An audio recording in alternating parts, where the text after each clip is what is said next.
анх Facebook пэйжээр санаанд өгөөд олсон. Тэгээд энэ англи хэлний эрчимжүүлсэн сургалтыг сонгоод орж ирсэн юм аа. Гэрээ даалгавар хийгээд байх шаардлага болсон байхгүй.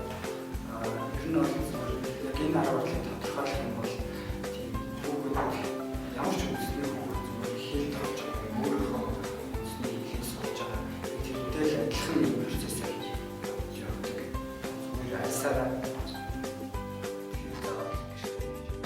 өөрөө багштай ярилцсан сонгож болно.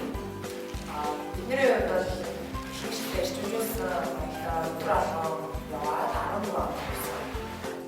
Тэгэл одоо кино үзээд ойлгодог болоод байгаа дуу муу сонсоод одоо чи ийм дуу гэсэн юм биш. Одоо би бүр энэ дээр айгуу баярлалаа. Trends гэдэг одоо нэг TV serial гэдэг шүү дээ. Тэгээд анх одоо монгол хэл дээр орчуулгатаар үзчихсэн шүү дээ. Одоо бол би шууд англиар үзээд энийг үзсэн байна. Бараг сабтайтл үзээд үзчихэл дагаад Оны тавх маш өөр төвтэй өнгөрүүлэх боломж юм шүү.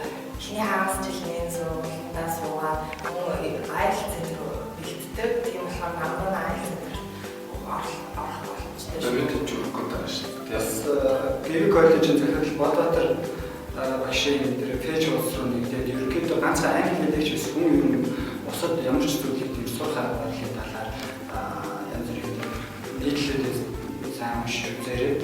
Энд бас бид нар зөвхөн англи хэл заалгуулаад зогсохгүй бусад бас амьдралдаа яаж хандах вэ? Ажилдаа яаж хандах вэ? Бусад ямар ч зүйлийг яаж сурч болох вэ? Тэр арга барилуудын тухай одоо яриа лекц бас байх. Тэр нь маш их сонирхолтой байдаг.